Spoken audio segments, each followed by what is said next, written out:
Mike, it's good to see you. Um, Congratulations for the win at the weekend. It must have felt so good, not just to beat a championship side in the cup, but just to be out there. Yeah, cheers, Chris. Look, it was an unbelievable performance. The boys, played above and beyond against a very good championship team, strong team, and yeah, they set the benchmark now. You've got a reward of a home tie in the next round, and I know you're going to tell me you're not looking forward past that. You've got the potential of another big tie in the third round. You've got a reputation with in the cup, a cup pedigree, but given the financial state, every added bonus is great for the club. Yeah, it is. People keep going on about the cup games as well. I think they forget we got to the playoff final as well, so we haven't got a bad league record. I know last season finished 14th, but I was more than confident that we would have finished in the top half. And again, that would have been a big improvement on past years. What we done. I know we got the playoff final, but that year was exceptional, and I think everybody knew that we overachieved that year. So we're plodding along steadily, and we got to continue to do that. How has the last 6 or 7 months or so changed you and your outlook to this job? It's a job that I know how much it means to you. You live and breathe Newport County, but being without it for so long, with all the questions that were asked, what does being back and... I missed the last part, Chris. You went a bit quiet, but look, it means it's good to be back. It's what I love doing. I know I've mentioned before in past interviews that what I managed to get was a lot of quality time with my young children. I spent a lot of time with them every day, actually, but it gave me a chance to reflect and improve on the way we want to go and what we're looking to do. And it's look, it's just nice to be back now, just getting that little bit of normality as well. Yeah, normality be better when the fans are there. That might take a little bit of time. It would have been brilliant to have seen the fans at Rodney Parade on Saturday, because I think you said after the match the place would have been really rocking. How difficult has it been to adapt? Because a lot of your players, would have had question marks over their future. A lot of clubs aren't through the woods yet. I know Newport, is well run. Those cup runs have helped. But it must have played on people's minds, I guess. Yeah, it's very uncertain time. Is worrying about their jobs, worrying about their health. With the virus, their family's health, their loved ones, their close friends' health. It's it's tough, but we're quite fortunate that the lads are quite fortunate. They're young and fit. But you look at the other end of the spectrum, where you've got people putting their lives at risk to do well for the nation and for other people. The NHS, the frontline workers, and the key workers. They've kept the country going, and I've got to keep mentioning that, because let's not lose sight of what's important here. The football club is in safe hands. And everybody's come through healthy, so that's the two main important things, for now. And hopefully we can go on and put some good performances in and start the season well. One last one on that subject, Mike. How envious were you when you would have seen the Premier League and the Championship return? Your season was just curtailed, stopped dead, because it's the lower leagues that are the lifeblood and the heart and soul of football many times. And again, Saturday was another great example of that. How envious were you that you guys had to just put everything on hold? Look, I know it sounds a bit strange. I wasn't envious, if I'm honest, because you've got to look at the bigger picture. we couldn't afford to carry on with the testing, the behind closed doors.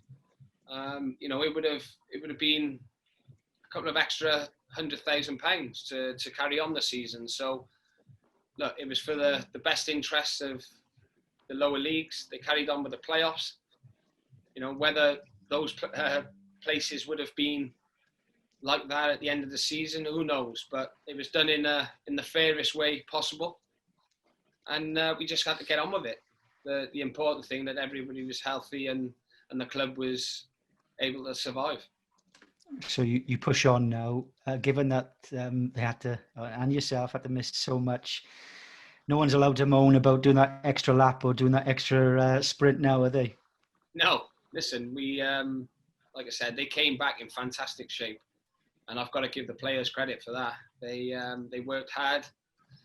They all beat their times from previous years in pre-season. The new lads who came in fitted in well as well, and look, you've seen our fitness levels on Saturday. They were very good. So, you know, that's not just me saying it, or, you know, one of the in things to say, but we got them in good condition. They know we got them in good condition, and they were able to keep that going for the 95 minutes, whatever it was.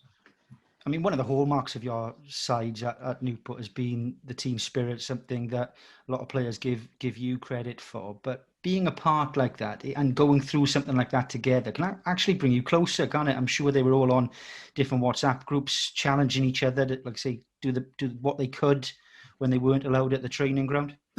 Yeah, exactly. There's a lot of things put on social media as well. They were competing with other players from other clubs.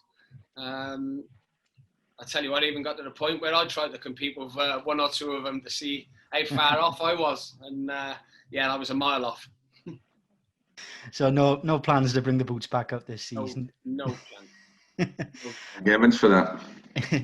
It is going to be another slog. We say it every year. You know, the games just do stack up. It's going to be, I'm not going to say harder this season, but there's going to be a lot more midweek matches to sort of make up for the lost time as well. And the fitness you mentioned, that will be key, won't it? It will be. And look, last season we had a horrendous injury record. It was non-stop. You know, most weeks I'm going to see, you know, for at least 20 to 25 games, we were missing between 8 and 10 players. And we haven't got a big enough squad to be able to handle that, and you know that's got to be taken into perspective, you know, to why we didn't finish as high as we had hoped. But look, fingers crossed, we have a bit more luck with injuries this season, and we've got to adapt. We need to come off them in training, because ultimately I want them on fit for selection and on the pitch. So yeah, you know, we need to adapt that way as well, and you know that's something that we're fully aware of. You've brought in some players to give a bit more life to your squad as well, keep that competition going. You brought in Lord Voldemort, I think he called himself, because of the arch rival of Newport fans over the years, Kevin Ellison.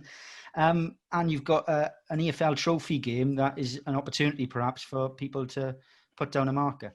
Yeah, there's going to be a couple who come in tomorrow. There's a few who are missing through injury. David Longking is injured. Scott Bennett's injured, and Kev will probably look to get a little bit more training under the belt before we risk him. So yeah, those three won't play a part tomorrow, but there's others who will come in and have a start, and there will be some youth team players brought up into the squad as well. Finally, before I let you go, Mike, Newport County means so much to you. The city means so much to you. Given everything everyone has gone through, has the determination, has the motivation for the season ahead to make the city proud doubled? Listen, I don't know if you could double it, if I'm honest, because I always want to do well for this club and the city, also myself and my staff and the players. So yeah, you know, I hate losing. It rubs me up the wrong way, puts me in a bad mood, spoils my weekend, spoils my family time. So yeah, I don't like it very much. I don't take it very well. But one thing I do is quickly put it behind you and move on to the next game, because that's the most important one, is the next one. And thankfully, there's a lot of next games very, very short after the last one. Flynn, it's great to see you again. Cheers. Best of luck. Top man, mate. Hi, Mike.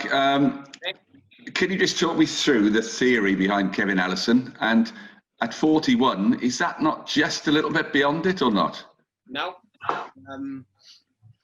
Listen, whether they're 15, if they're good enough, I'll give them a chance. Or Kevin, who's come in, he's proved his fitness. He was ahead of quite a few people in the running that we've done. He's in fantastic condition. He'll be good off the pitch as well. He's looking to get really involved with the football club. He had offers from teams closer to home. He's decided to come down. And he wants to play a part in the heart and soul of the football club. For me, that's worth his weight in gold. He wants to get involved with the mental health side of things. He wants to do work with the academy. And I know that he's definitely got a year left in him. I'm not expecting him to play 90 minutes week in, week out. Everybody knows that. I'd be sitting here lying if I said that. And I think that's one thing, I'm not. But he's going to have an important part to play this season. And if I'm honest, I'm looking forward to him sticking two fingers to quite a few people. Yeah. So did he or his agent approach you, or when you saw him, did he say, "Oh, that wouldn't be so bad"? No. Didn't speak to an agent. No agent. I've known Kev a long time. We played together at Bradford. We've stayed friends. That has no influence in me signing him. I know the qualities that he brings. I've spoken to Ken McKenna, who had him at Morecambe, and he couldn't speak highly enough of him. He look, everybody knows if you know Kev, you know what he brings. And I'm telling you, there's a lot more positives than negatives. If he is still running better than 25, 26-year-olds, that's a credit to Kevin Ellison in the way he's looked after himself and how professional he's been. And I don't think anybody questioned Sir Stanley Matthews when he was playing as well. Yeah, you're quite right. I mean, it's age is only a number, isn't it? Yeah, like I said, if they're 15 and they're good enough, they'll play. And you're gonna get people to say, "Oh, well, if they're good enough, they play." Simple. He as good as Sir Stanley? That's going a bit far now. people will think he's biased. Tristan Abrams getting 2 goals the weekend was great, because how would you rate his season last season? 10 goals in 46 games. Did he hit the back of the net as often as you'd wanted then? No, not for the ability he's got. He should have scored more goals. But let's not forget, he's still young, he's still learning, and this is a big season for him. Yeah. Everybody seems to forget that, Norwich seen a lot of potential in him. They paid money for him. They signed him. Okay, it didn't work out, but there's potential in Tristan. And I think Saturday proved that, and there was games last season where he proved it. He just needs that consistency now. And that's what really was the most frustrating thing for long periods of last season, was the lack of goals, wasn't it? Yeah, but that wasn't down to the strikers, just down to the strikers. They didn't have the supply line. They were off their games. I think if we're honest, you look at Podrick and Jamil Matt, they were nowhere near as good as they were the previous season. So yeah, it was frustrating, but we live and learn. Yeah. Can you just talk to me through Liam Shepherd and the Shepherd family? Would you have played with his dad? Yeah, I played with Gary. Yeah. And would you have coached Corey as well? I coached Corey, yeah. Yeah, so it's a real family business. Yeah, it's it's a nice little story, I think. Yeah. It's a great story. If I was Gary, I'd be very proud of his 2 sons. You know, being involved with professional football.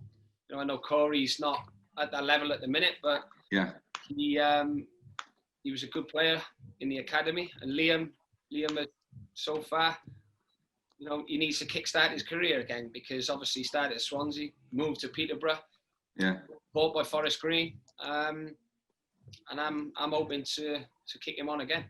yeah. So who's the best of the 3 in the family? Liam. There you go. You wait till Gary comes down next week. Yeah. But he's got that potential, you think, yeah? No, Liam, definitely. He's got potential. Yeah. He's proved it. He's played. Yeah. Played 150 games already. Yeah. Enough. He's a very good talent, you know, and just needs to keep him confident and fit, and he'll be a very good signing for us. Yeah. The point that Chris made earlier on about the intensity of this season, what is it, 6 games this month, 8 games next month. It's not quite so bad at this time of the year because the pitch is reasonable. But if we get a bit of rain and it gets a bit heavier, it's going to be you're going to be lucky to keep everyone on going, aren't you? Yeah, it is. It's a big disadvantage for us. People go on about the style of play. I think out of all the teams that have come to Newport County AFC, there's only been one team who's managed to really play the outstanding football on that pitch when he's gone, and that was Manchester City. So it's tough. It's not an excuse. It's a fact. You know, just there's going to be Cardiff Blues playing there as well, I believe. So yeah, it's going to be tough. It's going to cut up. It affects injuries.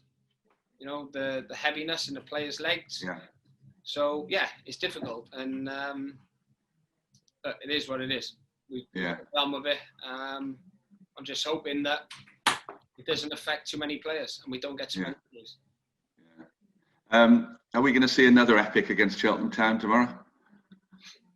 Who knows? Who knows? I mean, 7-4 was quite unusual last time, wasn't it? Yeah, it was. It was. To be fair, it was a very good game actually. I enjoyed it. He scored some really good goals, especially away from home. And it was quite ironic that we struggled to score and score 7 in the game. Yeah. Well, if Tristan plays and does what he did then, that'll be a good day. Look, it's nice to see you looking so well. And you maybe go and get the haircut later on so it doesn't blow around quite so much. No haircut, it's falling out. Thanks, fella. Look forward to seeing you over the next few weeks.